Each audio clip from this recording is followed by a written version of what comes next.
Bonjour à tous et bienvenue dans cette nouvelle vidéo review.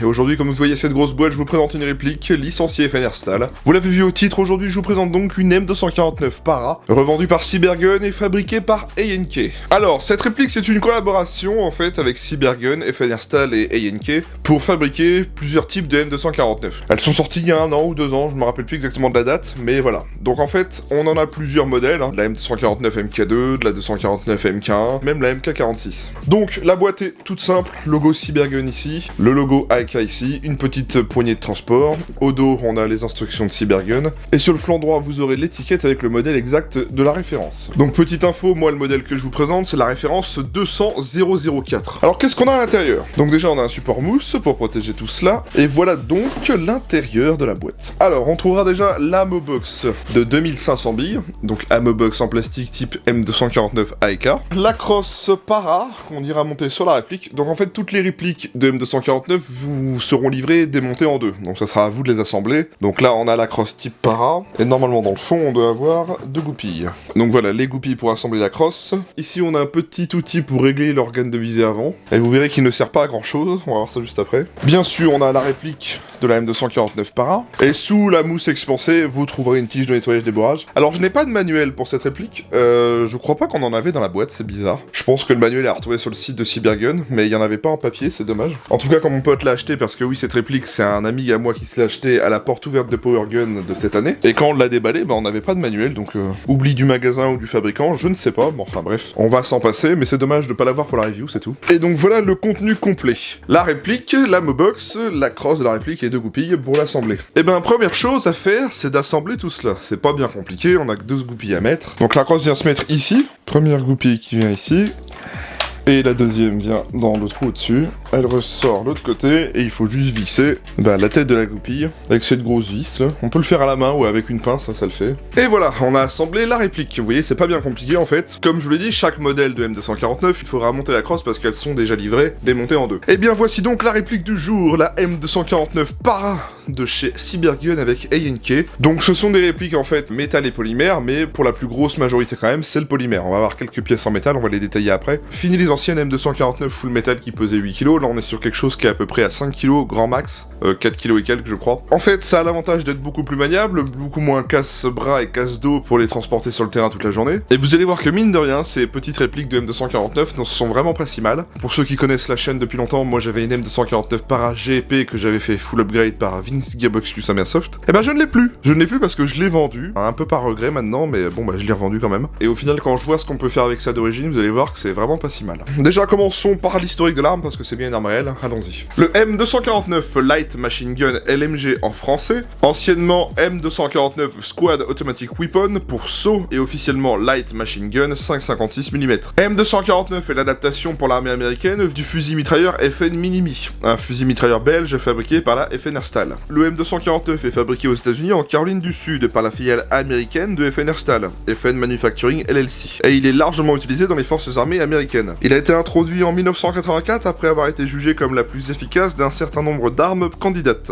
afin de remédier au manque de puissance de feu des armes automatiques dans les petites unités. Il fournit aux escadrons d'infanterie le lourd volume de tir d'un fusil mitrailleur combiné avec une précision et une portabilité proche de celle d'un fusil. Le M249 fonctionne par empreinte gaz et possède un système de refroidissement par air. Il dispose d'un canon à changement rapide permettant au tireur de remplacer rapidement un canon surchauffé ou coincé. Un bipied repliable est fixé près de l'avant du fusil mitrailleur, mais un trépied M192 LGM est également disponible. Il peut être à la fois alimenté par des bandes de munitions reliées ou par des chargeurs Stanag, comme ceux utilisés sur les M16 et M4. Cela permet aux mitrailleurs de l'arme d'utiliser des magasins de fusillés comme source de munitions d'urgence au cas où il n'aurait plus de munitions reliées. Cependant, cela provoque souvent des dysfonctionnements lorsque le ressort du magasin a du mal à alimenter les balles assez rapidement pour correspondre à la cadence cyclique élevée du LMG. Cybergun est un des leaders historiques de l'airsoft en France. Importateur et grossiste, la marque se démarque principalement par son catalogue de licences lui permettant d'offrir un large choix de modèles et avec des marquages authentiques. A&K est une marque de répliques airsoft proposant initialement des répliques de M4 et M16 et qui s'est surtout fait connaître pour ses répliques lourdes type M249 d'un très bon rapport qualité-prix. Cybergun s'est donc associé avec Fenerstal et ANK afin de proposer une réplique Airsoft AEG de la mitrailleuse légère Fenerstal.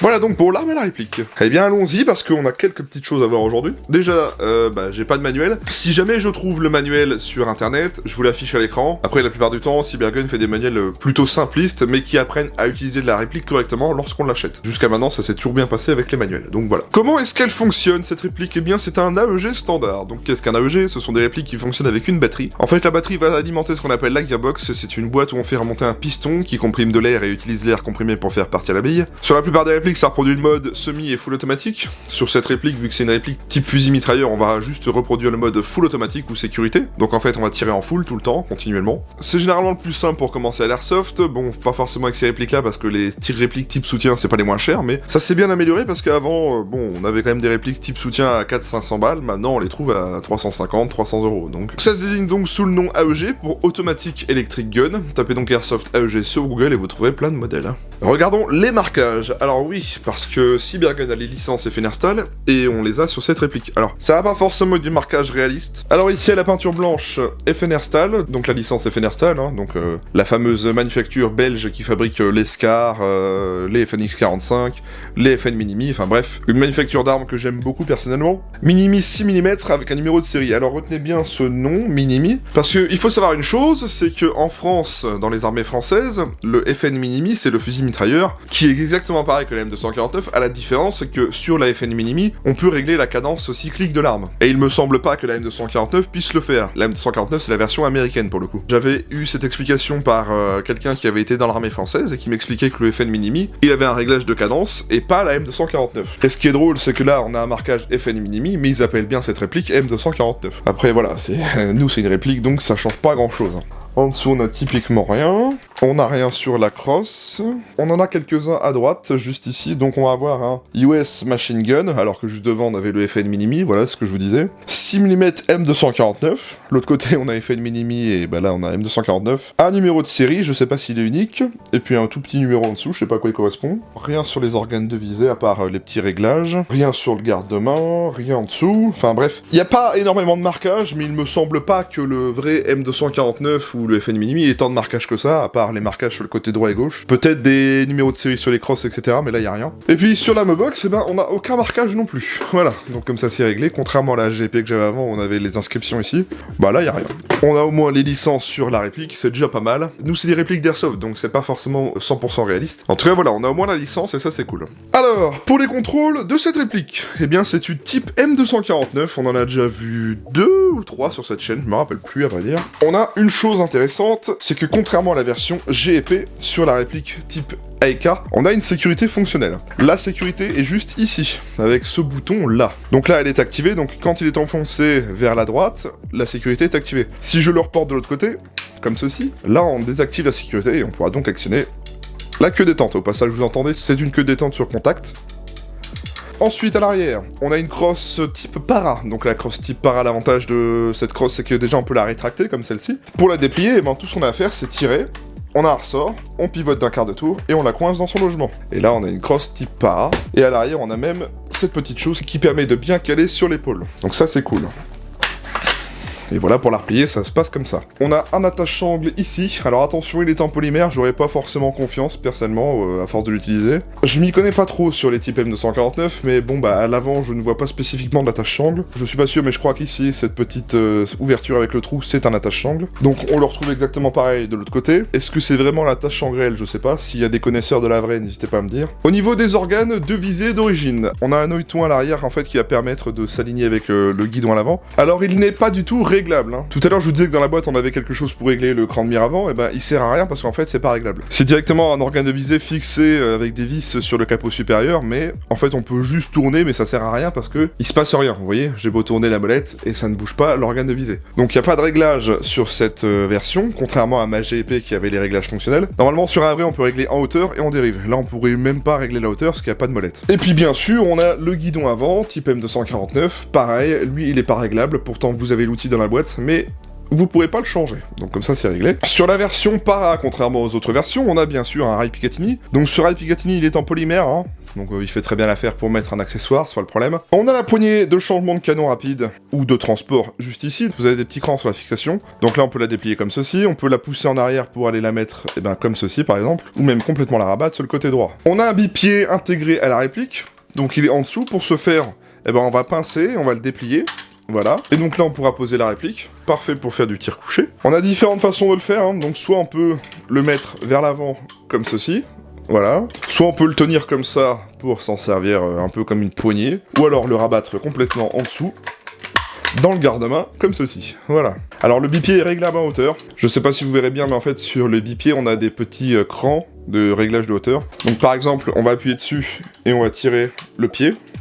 Voilà, on peut augmenter la hauteur du bipied en fait, tout simplement. Donc là par exemple on a gagné un peu de hauteur. On peut faire ça des deux côtés bien sûr. Donc à l'avant on a 7 petits trous. Donc sur le vrai FN Minimi, ces trous vous permettent en fait justement de régler la cadence cyclique en régulant les gaz.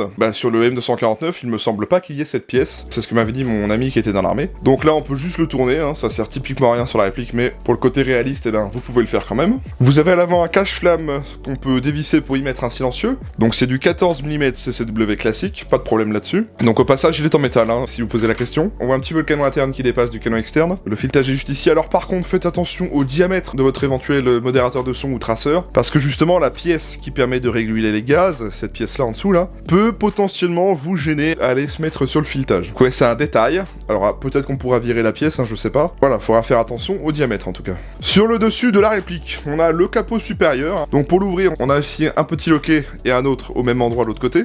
On appuie sur les deux, on relève, et donc là on peut voir la gearbox type M249, on va y venir juste après. Là, si vous voulez mettre des fausses munitions, vous pouvez, grâce à cette petite pièce en plastique. Côté droit, on a un levier d'armement, juste ici, là. Alors il est complètement factice, mais on peut au moins le manipuler, vous voyez. Donc ce levier d'armement est en polymère, mais il est monté sur un rail en métal. Donc il sert à rien, vraiment, c'est juste pour vous amuser avec. Donc vous pouvez juste tirer dessus comme ceci. Ça peut éventuellement donner un petit aspect réaliste quand vous la manipulez. Pour insérer la Mobox, c'est pas bien compliqué. On a ici l'insertion de cette fameuse pièce. Vous voyez, ça ressemble à un espèce de haut de chargeur M4. On va tout simplement mettre ce truc comme ceci. Et ensuite, sous la réplique, j'aurais dû vous le montrer avant, mais à ce niveau-là, vous avez 2 rails coulissants qui vont venir en fait prendre la forme de cette partie haute de la Mobox. Vous coulissez tout simplement ça comme ceci. Et voilà, vous avez installé la Mobox à la réplique. Et donc pour la détacher, vous avez ici, sur le haut de la Mobox, un petit loquet. On appuie dessus, on tire. Et pour sortir la petite pièce qui alimente les billes, on a ici ce loquet. Là, on appuie dessus, on tire dessus, hop, et voilà, on pourra le sortir. Vous voyez, c'est pas bien compliqué, c'est de la M249 type AEK, comme on en fait plein. Bon, et bien voilà pour les contrôles standards de la réplique. Le réglage du hop-up sur cette réplique, il est plutôt simple, il est accessible. Tout ce qu'on a à faire, c'est soulever le capot supérieur. Et donc, juste ici, on a la molette de réglage du hop-up, une molette en métal. Donc quand on tourne la molette vers la gauche, on donne de l'effet hop-up, donc on augmente, et quand on tourne vers la droite, on baisse de l'effet hop-up, tout simplement. Donc le hop-up d'origine, il est plutôt performant, je trouve, vous allez voir. Moi, je dirais même qu'il n'y a pas grand-chose à faire. D'origine, vous n'avez même pas forcément besoin de changer le joint ou le canon. Vous verrez que ça fonctionne quand même plutôt bien, donc rien à dire là-dessus. Réglage hop-up accessible et pas bien compliqué. L'emplacement de batterie de cette réplique, c'est pas bien compliqué. Sur les versions MK1 et MK2, donc avec la crosse pleine, généralement la batterie va se situer à l'arrière, dans la crosse. Sur la version para, ça sera au niveau du garde-main. Il y aura peut-être un peu moins de place pour le coup. Tout ce qu'on aura à faire, c'est tirer le garde-main à ce niveau-là vers le bas, donc on le tire comme ça. Vous voyez, là on l'a décoché et on pourra le tirer. Voilà, donc là nous avons notre garde-main. Ici on retrouve la fiche Tamiya Mini avec un gros fusible. Donc l'emplacement de batterie est pas extraordinairement grand, on va dire. Je vous montre vite fait, mais voilà, vous pouvez mettre une batterie ici en fait. Attention à la largeur des batteries. Donc je sais que nous on arrive à loger des 11-1. D'ailleurs petit point que j'ai oublié tout à l'heure. Ici on a le refroidisseur du canon. Donc en fait si vous voulez on peut le retirer. Hop. Comme ceci. Et en fait, ça permet d'avoir le canon à l'air libre, si vous voulez vous donner un style. Et pour le remettre, on le rencoche, tout simplement. J'avais oublié de vous le mentionner, mais au moins, je l'ai dit quand même. Et pour le coup, on va aller se mettre une batterie là-dedans, et on va voir ce que ça donne d'origine. Là, j'ai une 11.1, et là, j'ai une 7.4. Donc on va tester les deux, pour vous montrer ce que ça donne en termes de cadence, avec différentes batteries. Alors attention, cette 7.4, je ne pense pas qu'elle rentre, ouais, en longueur, c'est compliqué. On va essayer la cadence, donc en 7.4. Allons-y.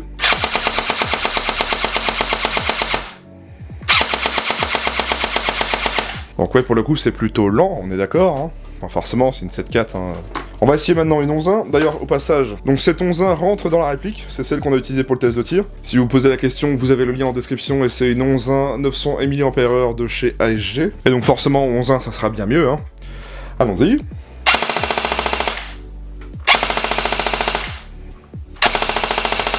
Voilà, ça parle d'elle-même, hein, je pense. Vous allez me demander sûrement, est-ce que ça tient à la 11.1 ? Faut savoir une chose, c'est que mon pote, depuis qu'il l'a acheté, il l'utilise que à la 11.1. On a fait des sacrées rafales longues. Ça tient, hein, franchement, y a pas de problème, pour l'instant, ça tient. En fait, mon pote, il se dit, écoute, je vais la faire tourner à la 11.1. Si jamais ça lâche, eh ben, on fera un upgrade. On va renforcer l'interne, etc. Mais voilà, lui, il veut la faire tourner à la 11.1, en tout cas. Ça nous empêche pas que nous, on va regarder quand même la petite réactivité de la queue de détente. Donc la queue de détente, en fait, elle est sur contacteur, donc il y a rien de mécanique, il y a aucune sensation de résistance.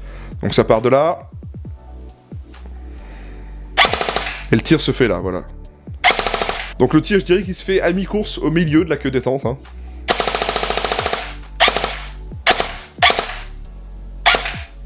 Si on fait une toute petite pression, on arrive à faire du semi, mais c'est pas fait pour ça, honnêtement. Hein. Le trigger reset, eh ben, comme c'est sur contacteur, eh ben, c'est très court. Donc pour le coup, je vous dirai pas qu'on peut enchaîner le semi, parce que c'est une réplique qui est exclusivement faite pour tirer en full. C'est le but d'un fusil mitrailleur de toute façon. Et voilà donc pour le petit test de tir à vide. Parlons maintenant un petit peu de l'ammo box. Alors cette ammo box, elle a rien de vraiment spécifique en soi. C'est une ammo box type M249 AEK. Donc on a la remontée de billes juste ici, et en fait elle fonctionne sur 2 piles. Ouais, c'est génial. Donc pour l'ouvrir, on a le cache juste ici. Vous voyez, on a un loquet là. Voilà, hop. Et donc voici l'intérieur de la Mobox. Donc vous remarquerez qu'on a les emplacements pour les piles. Il va vous falloir 2 piles AA, donc les moyennes, hein, qu'on connaît bien tous. Ici on a la réserve de billes, et après on a tout le système mécanique hein, pour faire remonter tout cela. Donc pour le coup, il faut que je vous trouve 2 piles. Donc je vais prendre ma boîte à piles bien connue. Une pile comme ça, et une autre dans l'autre sens forcément. Ensuite on met le cache, et là la Mobox est prête à être utilisée. Donc bien sûr on met des billes, on relie ça à la réplique comme je vous l'ai montré tout à l'heure. Et sur cette Mobox en fait on a différentes fonctions. Vous voyez en dessous de la Mobox on a ce fameux loquet qu'on pourra tourner à gauche ou à droite. Ici on a le bouton qui va vous permettre de choisir les modes de fonctionnement. Ici on a une prise de jack. Cette prise de jack vous permet de pouvoir brancher un jack avec un switch pour permettre d'activer la remontée des billes quand vous le souhaitez. Donc en fait vous appuyez sur le switch, ça actionnera le mécanisme pour faire remonter les billes manuellement, sans forcément avoir à manipuler ce fameux bouton justement. Donc avec le bouton on a plusieurs modes. Au milieu on a le mode off, le mode auto qui correspond en fait au mode on. Voilà, donc en fait là ça ferait remonter les billes jusqu'en haut. Le mode sound. Le mode sound, en fait, dès que la Mobox va détecter que la réplique tire avec le bruit qu'elle fait, ça va faire remonter les billes à chaque fois qu'elle tire. Donc en fait, pour vous faire une idée, je vais souffler ici pour qu'elle puisse détecter que je remonte les billes, vous allez entendre. Vous voyez, dès que je souffle dedans, en fait, il capte qu'il y a du son et du coup, ça remonte les billes. Alors c'est pas le système le plus performant que moi je trouve. Moi pour le coup, dès que je sais que je vais faire une longue rafale avec, j'active le mode auto. Hein. Ça remonte continuellement jusqu'à ce que vous le désactiviez. Mais honnêtement, le mieux, c'est d'avoir la prise de jack qui permet d'activer manuellement quand vous le souhaitez. En fait, vous branchez ça à la Mobox, vous actionnez le switch en même temps, c'est bien plus simple. Alors, il existe aussi des petites Mobox. Elles sont plus petites, elles sont beaucoup plus simples à utiliser parce qu'il y a directement le switch intégré et en plus, elles fonctionnent sur batterie, contrairement aux piles. Ça vaut une 50aine d'euros, je crois. Je vous afficherai à quoi ça ressemble à l'écran. Je sais que mon pote, il va s'en acheter une parce que la Mobox d'origine, elle est bien hein, pour commencer, mais bon, c'est un peu chiant à utiliser à long terme. Puis sortir des piles tout le temps, ouais, ça va quoi. On n'a pas des actions chez Duracell non plus. Très bien. Passons à la suite. Alors, cette réplique, est-ce qu'elle a un système de changement de ressort rapide ? Eh bien, je vais vous dire oui, et pour le coup, il est plutôt simple. Tout ce qu'on a à faire, c'est faire comme si on démontait la crosse. Donc, hop, on va la tirer, ça va être plus simple. On enlève les goupilles, on abaisse la crosse comme ceci, on se retrouve à l'arrière de la gearbox, avec le guide ressort qui apparaît. On va soulever le capot supérieur, et si vous remarquez bien, sur le dessus de la gearbox, on a ce petit loquet. On va retenir le guide ressort avec notre pouce, par exemple, et puis on va pousser cette partie-là vers l'arrière.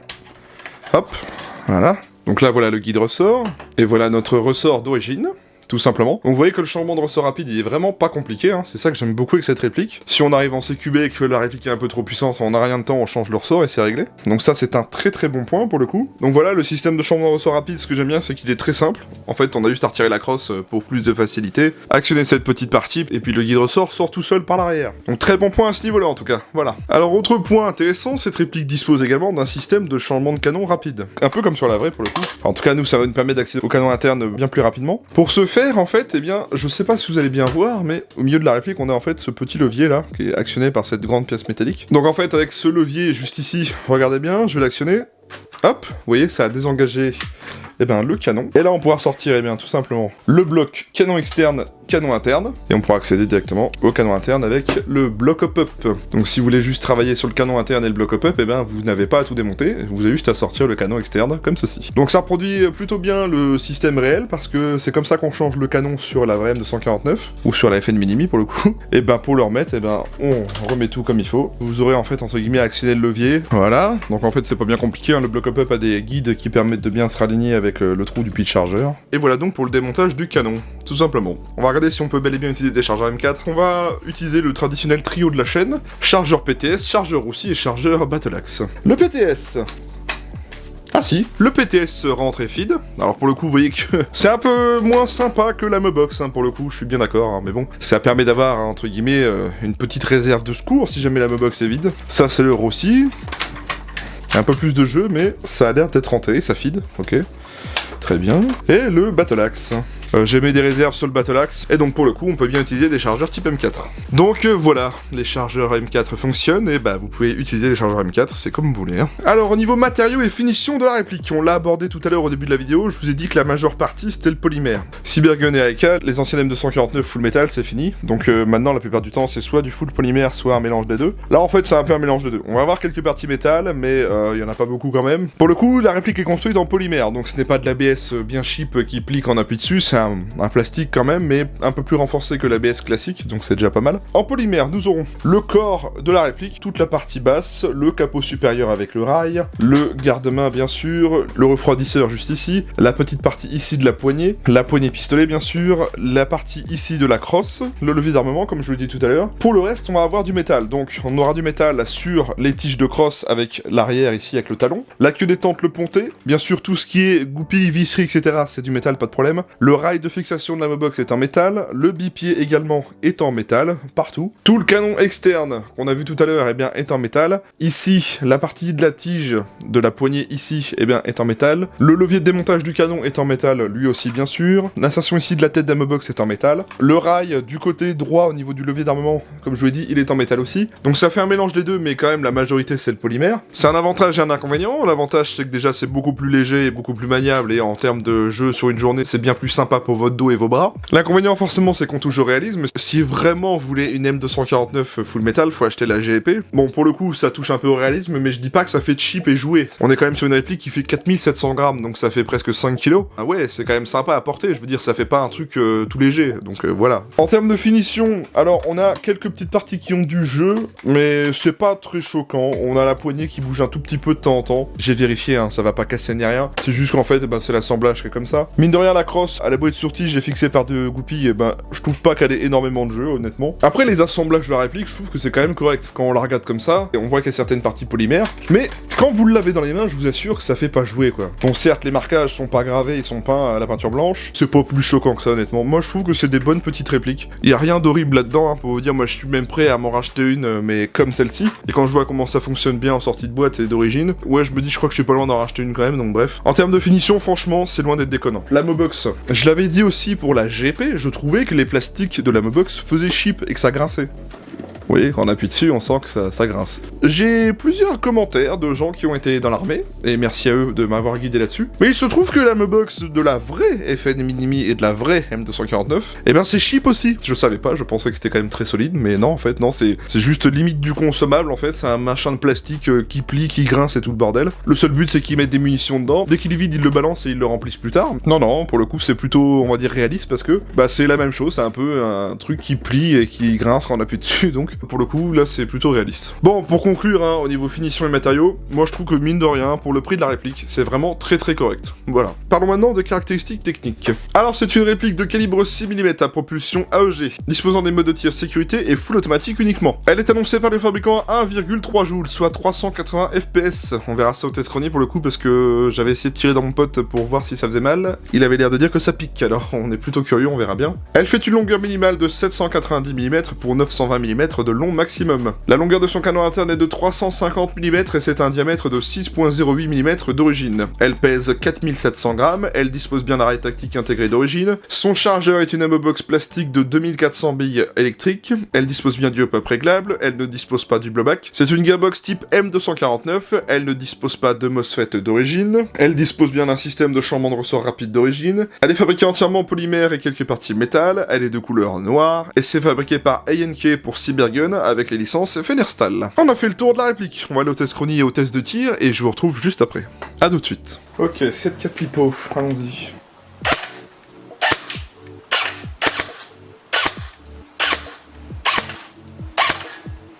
Oula, elle picouse, hein, 400 FPS. Bon, on va y voir la cadence en full. Quasiment 9 billes secondes, bon c'est pas fou. Ok, maintenant en 11-1.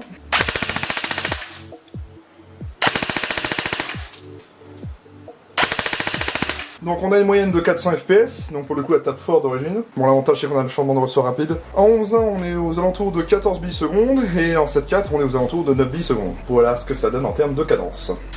Alors aujourd'hui on teste une M249 Para de chez Cybergun, fabriquée par AEK, et c'est celle de mon stagiaire ici présent. C'est votre dernière acquisition? Oui, j'ai craqué. Oui, vous avez craqué, hein. Ça fait longtemps qu'on n'avait pas fait une batteuse. Eh ben allons-y, c'est parti.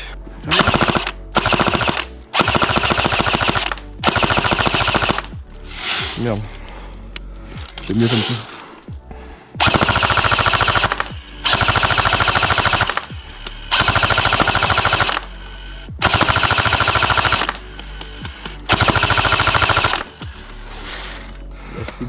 La cible, on a fait que 10 mètres et elle est déjà en train de dire arrêtez.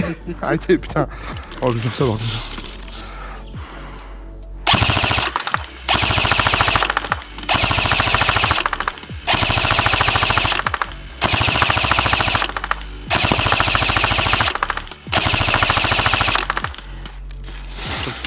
Ça marche bien.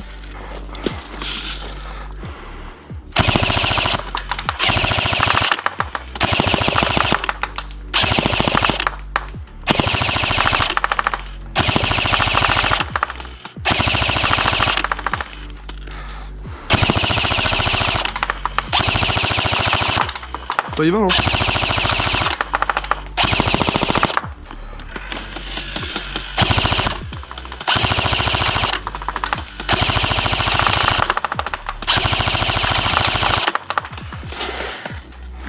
Bon, ça y va, hein?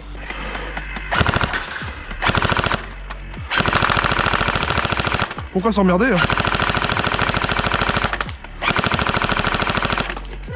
On part devant.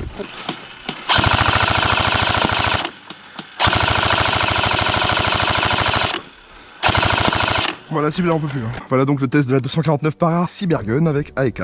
Qu'est-ce que vous pensez de votre petite réplique? Ça a l'air pas trop mal, hein. Oui, moi je trouve que c'est pas mal, honnêtement. Hein. Ce qui est pratique, c'est qu'elle est légère. Par rapport à celle que j'avais avant, oui, oui elle est légère. Hein, ah, du coup, je vous la rends, parce que celle-là, elle est à vous. Ouais.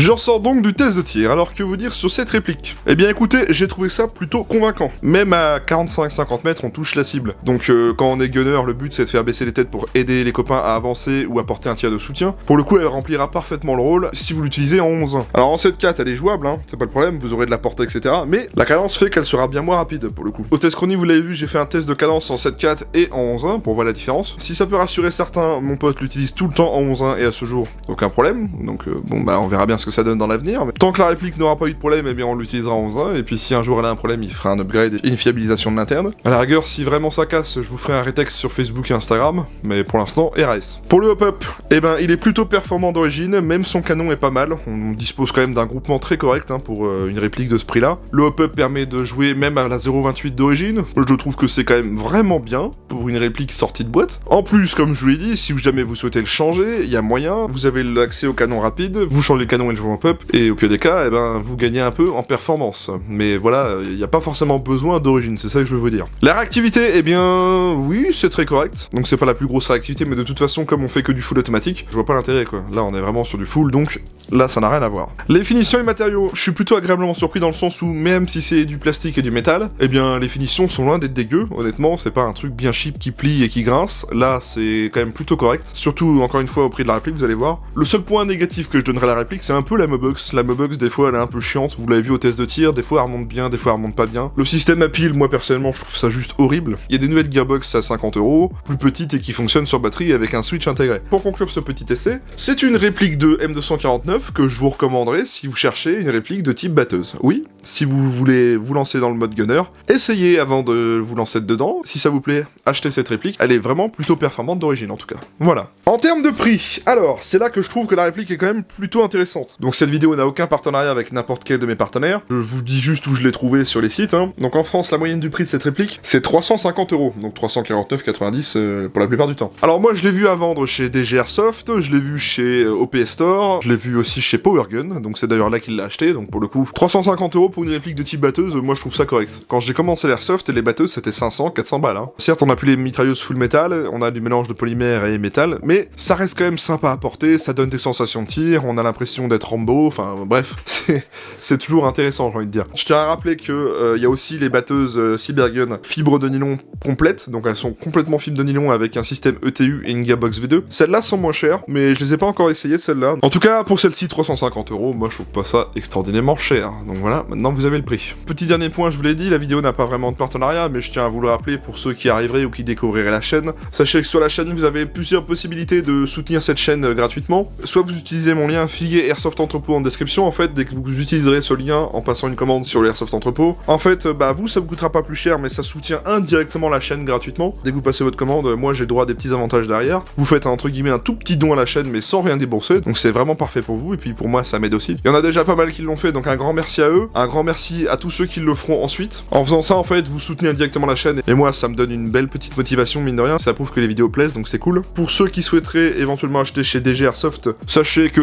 j'ai un petit code de 5% de réduction sur le site DG Airsoft. Il est en description, si vous le cherchez, donc ça vous donne un code de 5% sur votre commande, donc profitez-en, c'est toujours ça de gagner. Donc, je vais remercier mon ami Florian, alias le stagiaire. C'est cette fameuse personne que vous voyez dans les tests de tir depuis un sacré moment maintenant, qui m'aide à faire les tests de tir, qui est d'ailleurs très sympa pour ça. Merci à lui. Qui m'a prêté cette réplique pour en faire la review. Oui, c'est sa réplique pour le coup. Donc merci le stagiaire. Bon, moi je vous invite donc à venir vous abonner à ma chaîne YouTube. Pensez bien à activer la cloche et les notifications. Les notifs, ça vous permet d'avoir une notif, comme son nom l'indique, quand je sors une nouvelle vidéo ou quand j'en programme une autre pour la fin de semaine par exemple. Donc ça vous permet de ne rien louper, c'est vraiment ce que je vous recommande. Abonnez-vous et activez la cloche. J'ai également Facebook et Instagram, ce sont mes réseaux sociaux, les liens sont en description, c'est du contenu bonus, des stories, des photos, des posts communautaires. Ça vous permet d'avoir un contenu bonus quand j'ai joué à l'airsoft par exemple. Si la vidéo vous a plu, n'hésitez pas à mettre un pouce bleu, ça me permet de voir si le contenu vous a plu ou non, si vous avez aimé la présentation de cette réplique, si vous avez aimé cette réplique ou pas. Dites-moi si vous possédez des répliques de type soutien, si vous êtes content de la marque AEK, si vous en avez de la marque AEK ou GEP, si vous avez eu des problèmes, si vous en êtes déçu, si vous en êtes content, bref, tout est bon à prendre. Nous sommes là pour échanger, donc échangeons entre nous, et puis on verra ce que ça donne. Donc la partie commentaire est là pour ça, donc je vous invite vraiment à le faire. La vidéo est dès à présent terminée, merci à tous de l'avoir regardé, j'espère que ça vous a plu. Je vous souhaite à tous un très bon week-end et de bonnes parties si vous allez jouer. Moi je vous retrouve très vite pour une autre vidéo review. En attendant, prenez soin de vous, portez-vous bien, et salut à tous.